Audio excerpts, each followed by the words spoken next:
Jesus was asked one day what the most important thing in life was.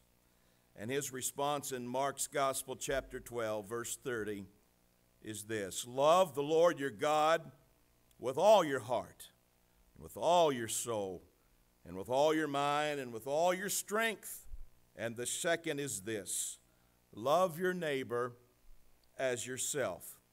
There is no commandment greater than these. Let me give you a quick recap of what we talked about last week if you're joining us for the first time this morning. First of all, we looked at the things that clutter relationships, things like selfishness. James 3:16 says, whenever people are jealous or selfish, they cause trouble and do all sorts of cruel things. A second thing that will clutter our relationships is bitterness. Bitterness doesn't forgive. It holds on to the past. It doesn't let go. Hebrews 12, verse 14 says, work at getting along with each other and with God. Keep a sharp eye out for weeds of bitter discontent. A thistle or two to seed can ruin a whole garden in no time.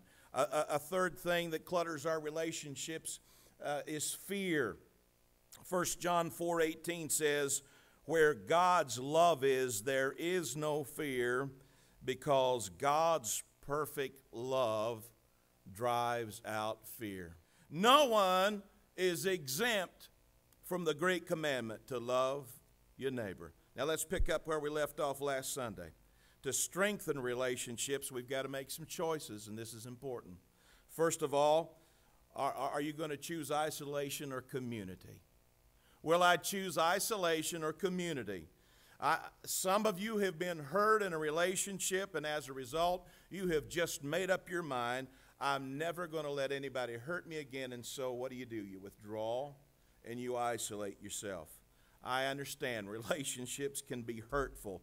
They can be a big inconvenience. They can be a great source of frustration.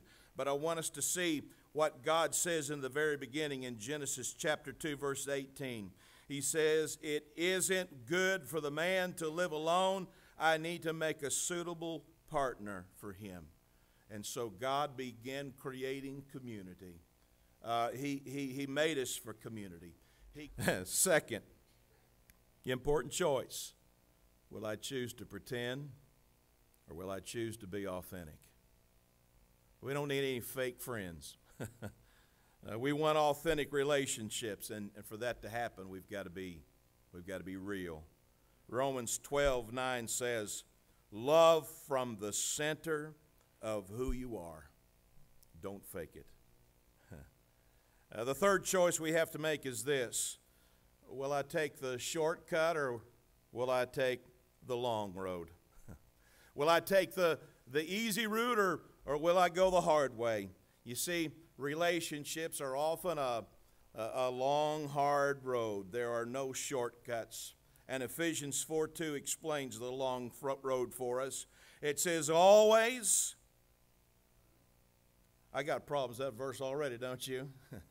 Always be humble and gentle, patiently put up with each other and love each other. What relationship in your life, first of all, needs to be initiated?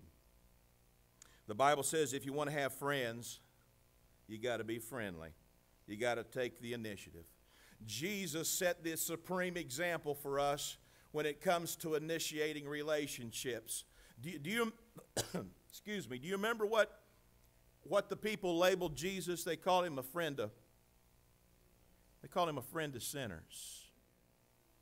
Next thing, here's homework, part 2. What relationship in your life needs to be nurtured? What relationship needs to be nurtured? If you want to have a good marriage, you're going to have to work at it. If you want to have a good friendship, you've got to nurture it. Part 3, your homework. What relationship in your life needs to be restored? Whatever relationship needs to be restored, why don't you do something about it this week? Why don't you make a phone call? Why don't you go have coffee or lunch together? Remember, the Bible says, be gentle and ready to forgive. Never hold grudges. Finally, and this is going to sound contradictory to everything that I've said so far, but what relationship needs to be severed? What relationship needs to be severed?